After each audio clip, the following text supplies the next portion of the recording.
Let's get right into it. Number 10. Fear of the dark. The sun goes down and suddenly every chair in your room transforms into a lurking, shadow-draped demon. That coat you threw over the door. A slender, menacing figure waiting for you to fall asleep. You know, logically, that nothing has changed except the lighting. But your heart is pounding like a drum solo at a rock concert, and your brain is screaming at you to pull the covers over your head.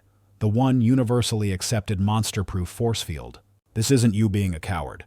This is you running on ancient factory-installed software. For hundreds of thousands of years, our ancestors' daily schedule was simple. Sun up, hunt and gather. Sun down, huddle together and try not to become a midnight snack for something with very large teeth. The dark was the domain of the night shift. The saber-toothed tigers, the cave bears, the giant prehistoric owls that could carry you away like a furry burrito. The humans who thought, wow, what a lovely, peaceful evening, I think I'll go for a midnight stroll, did not, as a rule, pass on their genes. But the ones who felt a jolt of pure, unadulterated terror at a twig snapping in the darkness, they survived. They stayed by the fire, eyes wide, listening for every rustle. That paranoia is what kept them alive long enough to become your great-great-great, you get the picture, grandparents. So when you get spooked by a weird shadow in your perfectly safe, predator-free apartment, you're not being irrational.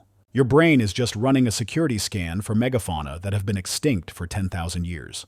It's basically running ancient anti-monster software on a computer that mostly just looks at cat videos. Number 9. Fear of spiders and snakes. Let's be honest. Most of the spiders you encounter are about as threatening as a piece of lint. They're just sitting there, minding their own eight-legged business, probably terrified of you, the giant, stomping meat monster who pays the rent. And yet, the moment you see one scuttling across the floor, your lizard brain stages a full-blown coup, seizes control of your nervous system, and initiates DEFCON 1. You might shriek, jump on a chair, or contemplate burning the entire house down. This disproportionate panic is a feature, not a bug. For our ancestors roaming the savannas and forests, a tiny creature could be the difference between life and a very painful, venom-induced death. They didn't have the luxury of Googling, is this spider friend or foe? They had to make a split-second decision. The proto-humans who were curious and thought, oh, look at that beautifully patterned snake. I shall get a closer look, were quickly removed from the gene pool. But the ones who saw anything long, slithery, or with too many legs and immediately recoiled in horror, they lived to pass on that healthy dose of nope. Neuroscientists have even found that our brains are primed to detect these shapes. We can spot a snake or spider in a busy image faster than a flower or a mushroom. It's a pre-installed app called Nope Rope and Leggy Boy Detector.exe. Your brain doesn't care that the spider in your bathroom is a harmless cellar spider. It sees the general shape, accesses a database of ancestral terror, and floods your system with adrenaline. Basically, you're not afraid of that specific spider. You're afraid of every venomous ancestor it ever had. Number 8. Fear of heights. You're standing on a balcony, maybe 10 floors up. The view is spectacular, but you can't enjoy it because your palms are sweating, your knees feel like jelly, and a tiny voice in your head is screaming, "Back away from the edge, you absolute maniac."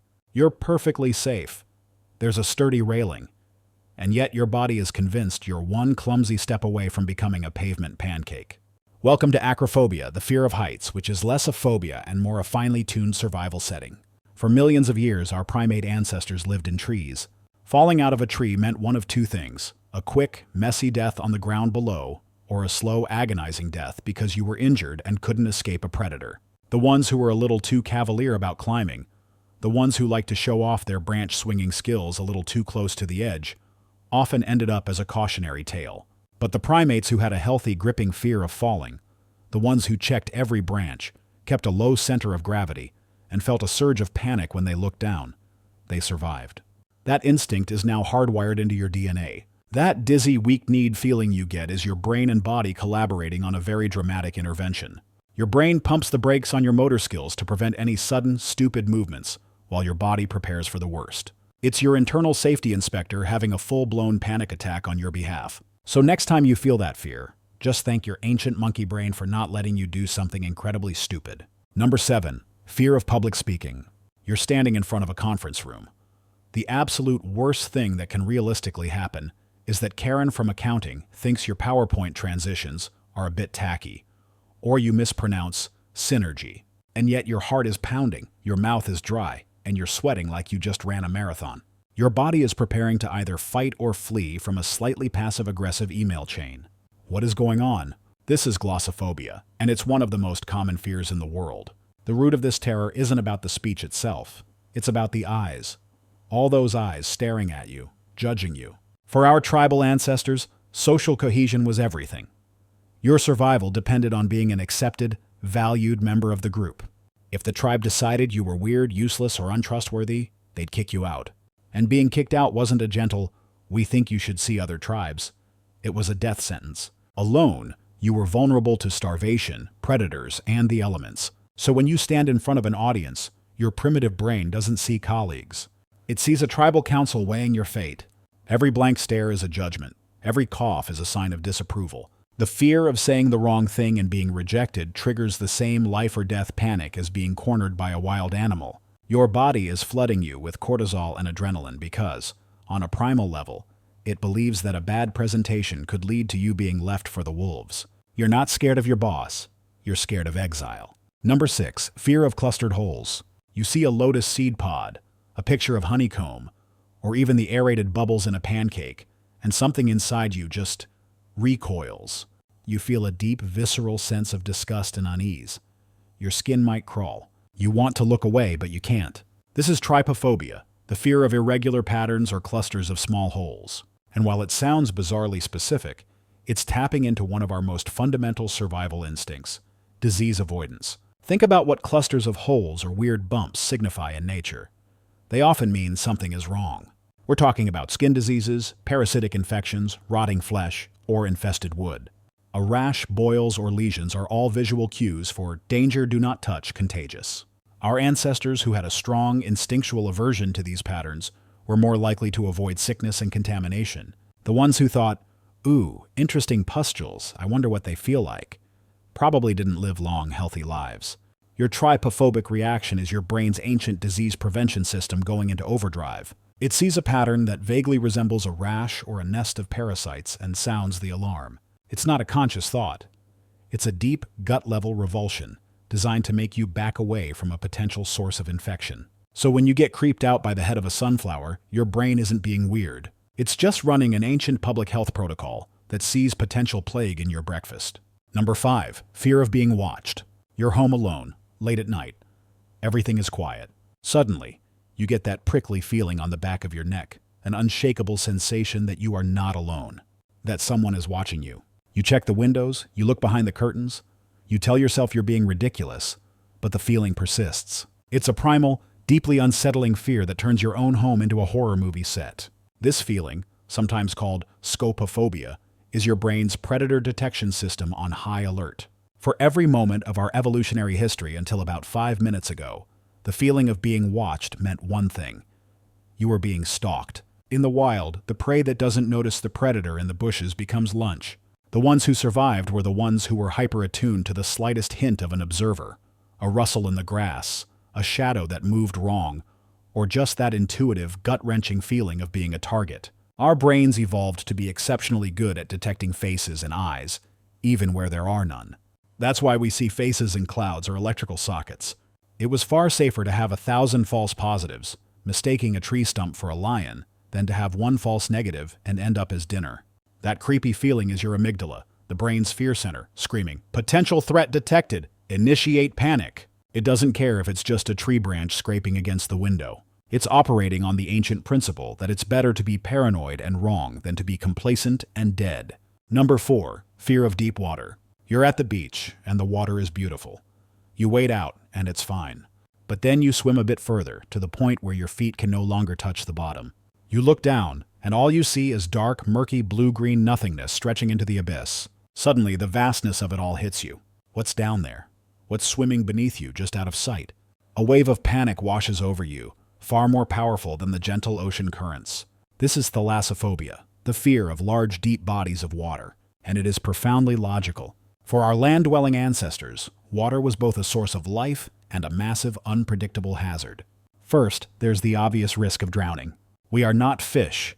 We are clumsy, air-breathing mammals who are very much out of our element in the water. But the real terror comes from the unknown. On land, you can see your threats. In deep water, you have no idea what's lurking below. Your visibility is limited, your movement is slow, and you are completely vulnerable. The deep ocean was, and still is, a realm of creatures we are not equipped to deal with. Sharks, giant squid, things that our ancestors could only imagine in their worst nightmares. The humans who had a healthy fear of the deep, who stuck to the shallows, were the ones who didn't get dragged under by a prehistoric crocodile. That feeling of dread you get when you can't see the bottom is your internal risk assessment manager screaming that you have entered a hostile environment where you are no longer at the top of the food chain. Number 3. Fear of sudden loud noises. You're sitting quietly, reading a book, when suddenly a car backfires outside, or someone drops a heavy pan in the kitchen. For a split second, your entire body seizes up. Your heart leaps into your throat, your muscles tense, and you might even jump out of your skin. It's a full-body, involuntary reaction that happens before your conscious brain even has time to process what the sound was. This isn't just you being jumpy. This is the acoustic startle reflex, one of the oldest and most fundamental survival circuits in your brain. In the natural world, a sudden, loud, unexpected noise is almost always bad news. It's the sound of a predator roaring. It's the crack of a falling tree branch about to crush you. It's a rock slide thundering down a mountain. It's a signal that something big, powerful, and potentially life-threatening is happening right now, and you need to react instantly. There was no time for our ancestors to calmly analyze the source of the sound.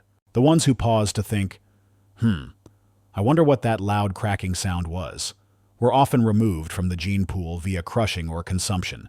The survivors were the ones whose bodies reacted instantly, without conscious thought. The startle reflex floods your system with adrenaline, tenses your muscles to protect you from impact, and forces your eyes to blink to protect them from debris, all within milliseconds. It's a preemptive physical flinch designed for a world of immediate physical danger. So when you jump a foot in the air because your roommate sneezed, you're just running a system diagnostic on your ancient lightning-fast threat response system. Number 2. The Uncanny Valley. You see a robot that looks almost human, but not quite. The skin is a little too smooth. The eyes don't blink right. The smile doesn't reach them. Or think about clowns, with their frozen, exaggerated smiles and hidden expressions. Instead of feeling amused or impressed, you feel a profound sense of revulsion and creepiness. This feeling of unease with things that are almost but not quite human is called the Uncanny Valley.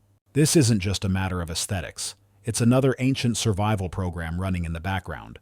Our brains are hardwired for facial recognition and social cueing. We are experts at reading subtle changes in expression to determine friend from foe, health from sickness, and honesty from deception. It's a critical skill for a social species. When something falls into the Uncanny Valley, it breaks all of our brain's rules. It looks human enough to trigger our facial recognition software, but its movements and expressions are wrong. This creates a massive conflict in our brain. Is it human? Is it a threat?